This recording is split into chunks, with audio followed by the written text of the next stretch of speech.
Olá, estimados alunos do Colégio Santa Rita, em especial nossos alunos das segundas séries do ensino médio, as turmas A e B.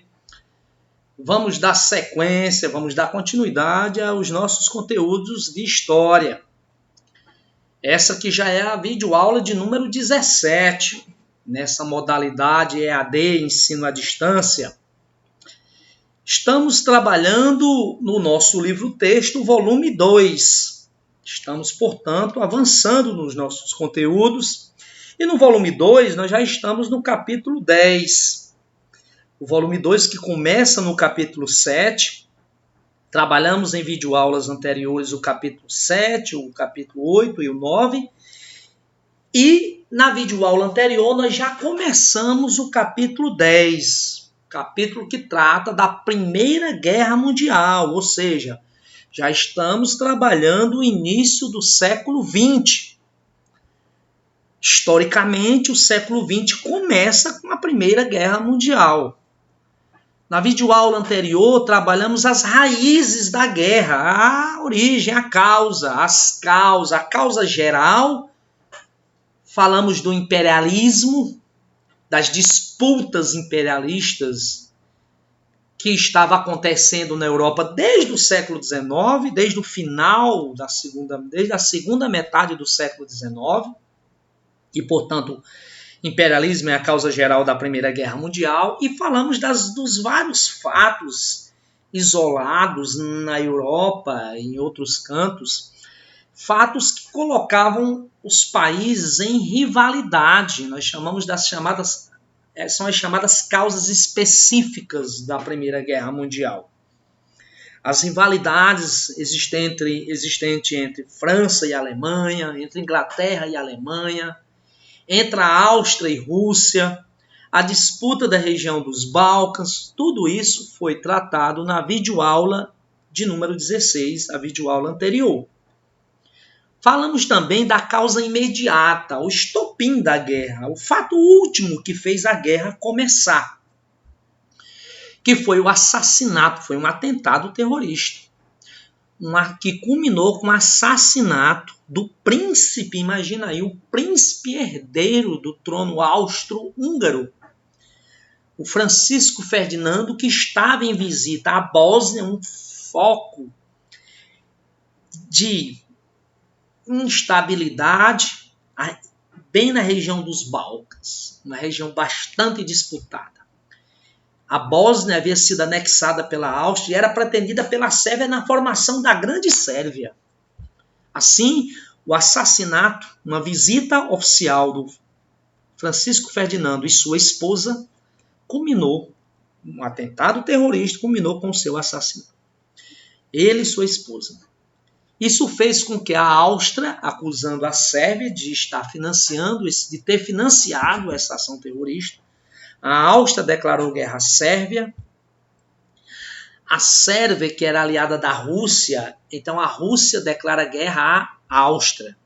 Nós sabemos que do final do século XIX para o início do século XX, se costurou na Europa a chamada política de alianças militares. Formaram duas tríplices. A Tríplice Entente, formada pela Inglaterra, França e Rússia, e a Tríplice Aliança, formada pela Áustria, Hungria, pela Alemanha e pela Itália, que depois, em 1915, a Itália ela passou para o lado da Entente. A formação dessas alianças militares tinha como objetivo a ajuda mútua entre esses membros. Se caso algum membro de uma das tríplices sofresse algum tipo de declaração de guerra, os outros países entravam em defesa daquele país. Assim foi o que aconteceu. Quando a Áustria declarou guerra à Sérvia, a Rússia, em socorro à Sérvia, declarou guerra à Áustria. Então nós tínhamos dois países que eram membros das tríplices. A Áustria pertencia à Tríplice Aliança, a Áustria-Hungria, né? E a Rússia pertencia à Tríplice Entente. Assim, aconteceu o que nós chamamos de efeito dominó. Ocorreram, então, as declarações de guerras entre os países membros das tríplices, dando início, assim, à guerra. A guerra teve três fases. Três fases. Guerra de movimento. Guerra de movimento foi a rápida ofensiva alemã, 1914. Temos a chamada Guerra de Trincheiras, um período que ficou caracterizado pela utilização dessas trincheiras nos campos de batalha. As trincheiras eram valas cavadas com a intenção de servir ao mesmo tempo como uma base operacional para o combate nas batalhas campais e ao mesmo tempo servia para demarcar os territórios conquistados que iam sendo que os países avançavam em territórios inimigos. Entre os anos de 1915 até 18 ficou muito caracterizada essa chamada Guerra de Trincheiras. E 18 recuo alemão. Assim, vamos primeiro falar dessa chamada Guerra de Movimento. Nessa primeira fase, exércitos se deslocam e invadem áreas inimigas. Houve movimentações dos dois lados, derrotas de ambos os lados. Nessa primeira fase da guerra, chamada Guerra em Movimento, vitórias e derrotas dos dois lados. A luta fica equilibrada nessa primeira fase da guerra, chamada Guerra de Movimento, o ano de 1914, o primeiro ano da guerra. Assim, essa primeira fase da guerra, que ficou conhecida como Guerra de Movimento, exércitos se deslocam, invadem áreas inimigas. Daí a necessidade de se construir depois essas trincheiras justamente para demarcar já uma área conquistada, assegurar aquele território para o país que avançou. Assim, nesse primeiro momento, na chamada Guerra de Movimento, exércitos se deslocam dos dois lados, vitórias e derrotas de ambos os lados, e a luta fica assim equilibrada. Na segunda fase da guerra, a chamada Guerra de Trincheiras. A Guerra de Trincheiras, marcado justamente pela existência, pela utilização dessa estratégia, as trincheiras.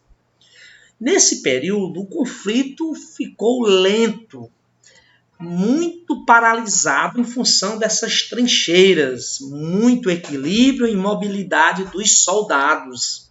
Essas trincheiras, elas, de certa forma, tornavam a guerra lenta,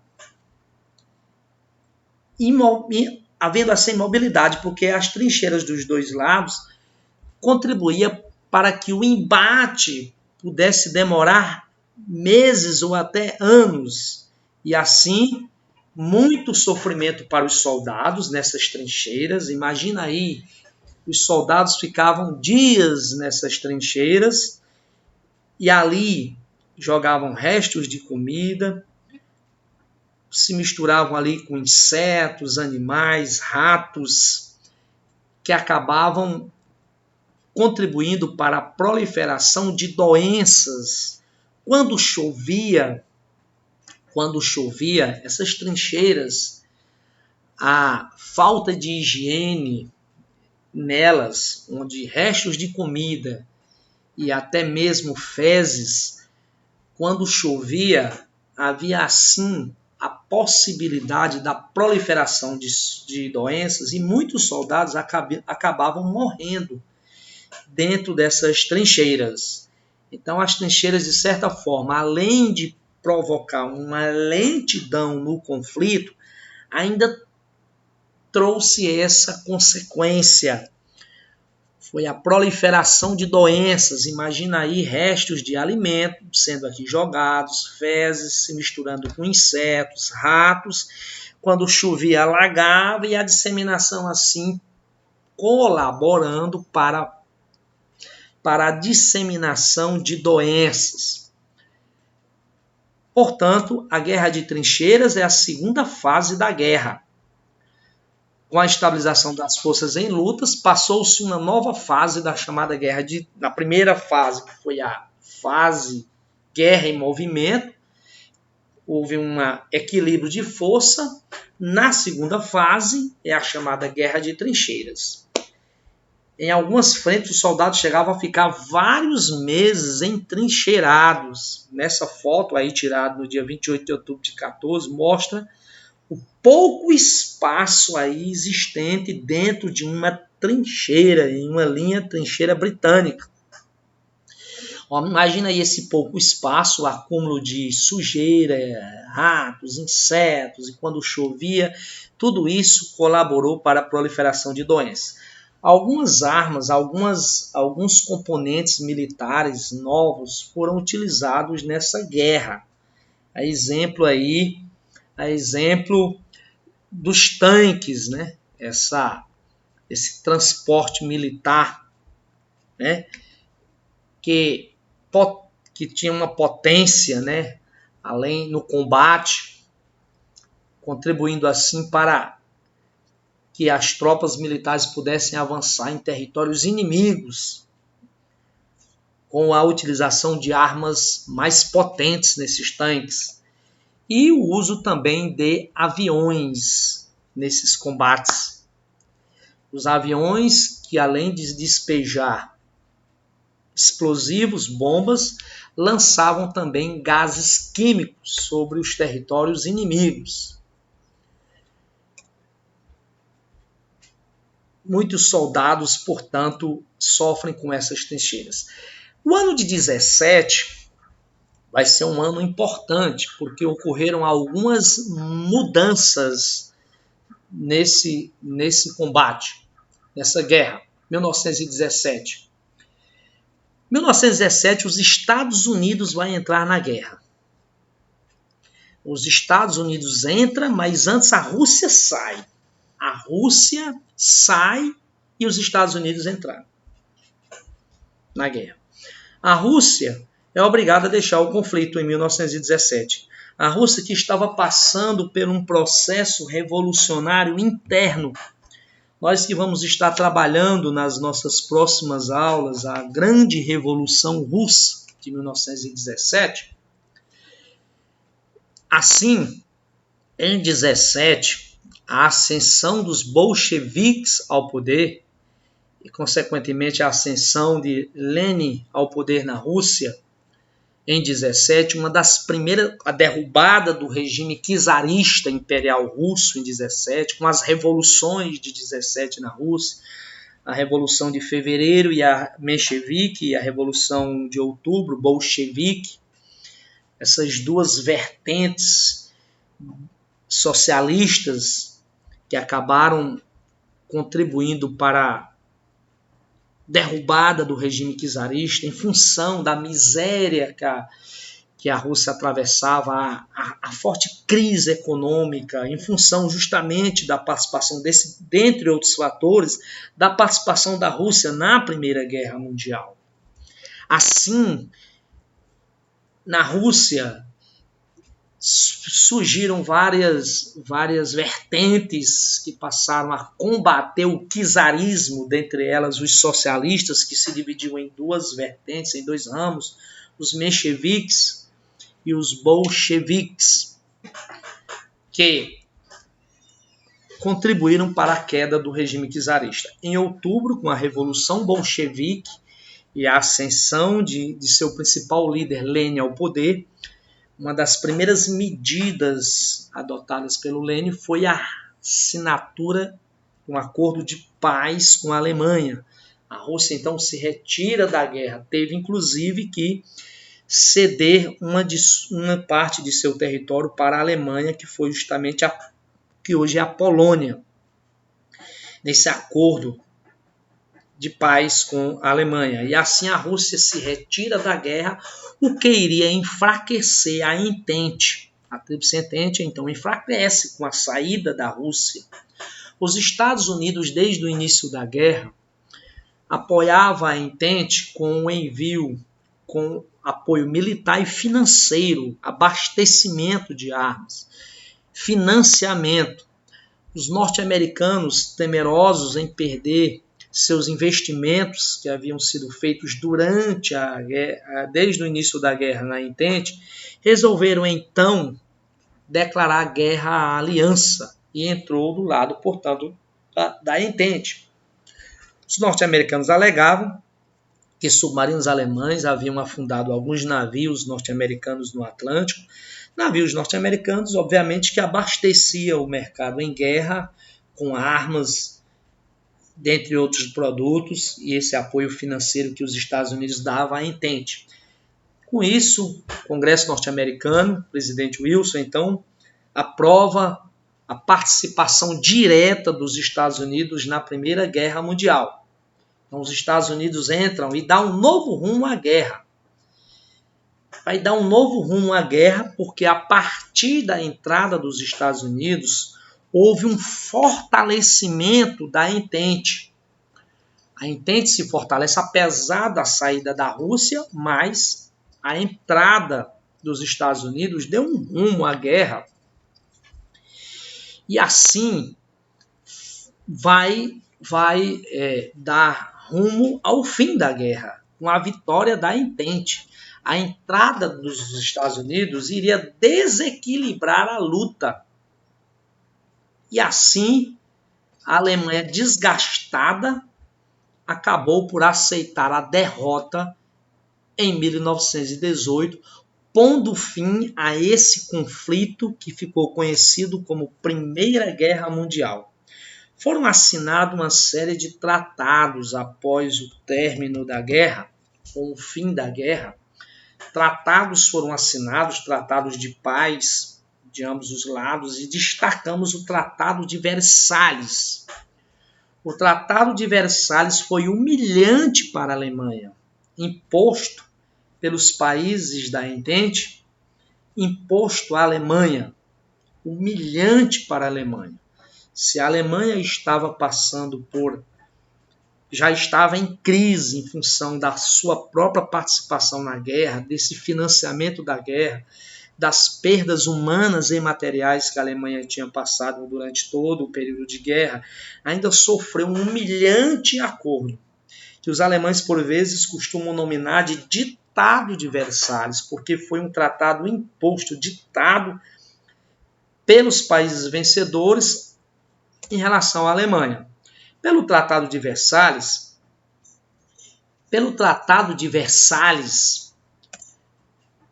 a Alemanha foi obrigada a pagar uma pesada indenização. Foi humilhada, perdeu parte de seu território. A Alemanha, assim, sai humilhada, contudo, com sede de vingança. Eu diria que os efeitos da Primeira Guerra seriam as causas da Segunda. Assuntos mal resolvidos, os países que foram derrotados acabaram sendo humilhados, a exemplo da Alemanha, o que cria entre os alemães um sentimento de vingança. Assim, pelo Tratado de Versalhes, o território de Alsácia e Lorena, que os alemães tinham conseguido com a Guerra Franco-Prussiana no final do século XIX, com a unificação política da Alemanha, a Alemanha foi obrigada a devolver Alsácia e Lorena. A Alemanha foi obrigada a ceder um território para a formação do corredor polonês, para que a Polônia tivesse acesso ao Mar Báltico. Assim, a Alemanha perde territórios, a Alemanha foi obrigada a limitar investimentos militares e a reduzir o seu exército para não mais do que 100 mil homens, e além dos alemães terem que pagar uma grande indenização aos países vencedores, no valor de 269 milhões de marcos, ou 33 bilhões de dólares. Tudo isso aí são alguns itens presentes no Tratado de Versalhes, que foi uma humilhação para a Alemanha. Os franceses aí utilizaram-se desse tratado para vingar o que ocorreu no final da Guerra Franco-Prussiana, quando os alemães humilharam, quando a instalação do Segundo Reich alemão foi justamente no Palácio de Versalhes para humilhar os franceses. Assim, os franceses estariam aí devolvendo essa humilhação para os alemães. Inclusive o território de Alsácia-Lorena, que tinha sido cedido pelos franceses à Alemanha no Tratado de Frankfurt, final da Guerra Franco-Prussiana, foi devolvida para a França. A França perde Alsácia-Lorena, a Alemanha perde Alsácia-Lorena para a França e devolve, e ainda foi obrigado a ceder uma região chamada Danzig, uma região para que os poloneses tivessem acesso ao Mar Báltico, chamado Corredor Polonês. Além de ter seu exército limitado, proibição de investimentos, limitações ao exército alemão, anomais, e essa indenização aí que a Alemanha seria obrigada a pagar aos países vencedores no valor aí de aproximadamente 33 bilhões de dólares. Essa imagem aí mostra aí o chamado Tratado de Versalhes. Esse tratado que para os alemães foi humilhante. Essa humilhação que a Alemanha passou, somado à crise econômica e política com a queda da monarquia imperial alemã em 1919, a República de Weimar, tudo isso iria contribuir para uma imensa crise econômica na Alemanha. E, consequentemente, desemprego fizeram surgir em algumas doutrinas políticas de cunho nacionalista e com defesa cada vez mais de um Estado cada vez mais forte. É nesse ambiente que vai surgir, crescer e até assumir o controle político desse país, crescer politicamente no chamado período entre guerras, vai fazer crescer uma doutrina de cunho nacionalista, militarista, a defesa do autoritarismo, o nazismo. Hitler vai aparecer aí como uma liderança dessa doutrina em meio a esta crise que a Alemanha iria passar no período do chamado entre guerras. Nos próximos conteúdos vamos estar trabalhando a ascensão do nazismo na Alemanha e do fascismo também na Itália. Mais uma vez, imagens que lembram aí o chamado famoso Tratado de Versalhes, a humilhação que a Alemanha iria passar nesse famoso tratado. E aí o mundo pós-guerra. O mundo do pós-guerra. A guerra mudou o cenário político e econômico da Europa e também em outros cantos do planeta. Crise pelo mundo. É claro que a guerra iria afetar profundamente a economia europeia. E a Europa, afetada economicamente, acabaria por disseminar esta crise por outros cantos do planeta. Os Estados Unidos, que viveu um período bom de sua economia, um grande crescimento no antes e até no pós-guerra, durante alguns anos depois da guerra, mas iria acumular demais a sua produção com a redução do mercado, iria afetar a sua economia, iria passar por uma profunda crise que nós chamamos a crise de superprodução, que foi a crise de 1929, que nós vamos estar trabalhando nas próximas videoaulas. Claro que a Europa passou a vivenciar essa instabilidade econômica e, consequentemente, política, enfraquecimento da democracia, e em meio a isso, o crescimento de ideologias cada vez mais autoritárias, a exemplo do nazifascismo. A Europa fica, portanto, enfraquecida economicamente. Os Estados Unidos se aproveitam desse período, desse momento, para se tornar uma grande potência, um aumento da sua produtividade, porém, esse aumento da produtividade iria culminar um pouco mais à frente a crise de superprodução, que foi a crise de 1929, e após o término da Primeira Guerra Mundial, foi criado um órgão cujo objetivo desse órgão era garantir a paz mundial e assim evitar uma nova guerra. Foi criado a chamada Liga das Nações. A Liga das Nações, é claro, não conseguiu evitar a próxima guerra. A Segunda Guerra Mundial aconteceu. Houve um período entre guerras, marcado por instabilidade política, econômica, sentimento de revanchismo, a ascensão de regimes nazifascistas na Europa, política expansionista desses regimes, que levaria à Segunda Guerra Mundial. A Liga das Nações, portanto, fracassou na tentativa de evitar a Segunda Guerra. Foi extinta com a Segunda Guerra e, ao final da Segunda, foi substituída pela ONU, Organização das Nações Unidas. Assim, o mapa europeu também sofreu modificações com a guerra. Podemos observar que a Alemanha reduziu o seu tamanho. A Alemanha reduziu o seu tamanho, aí nós estamos vendo a Europa, né, pós-guerra. Assim, a Alemanha vai reduzir o seu tamanho, perdendo inclusive a região de Danzig, corredor polonês, esse território para a Polônia. A Alemanha perdeu territórios dos Sudetos para a formação da Tchecoslováquia. A Alemanha, portanto, perdeu vastos territórios, além de ter que pagar indenização. A Tchecoslováquia nasceu no mundo pós Primeira Guerra Mundial, a partir de territórios alemães e de territórios do Império Austro-Húngaro. Nasce, então, a Tchecoslováquia.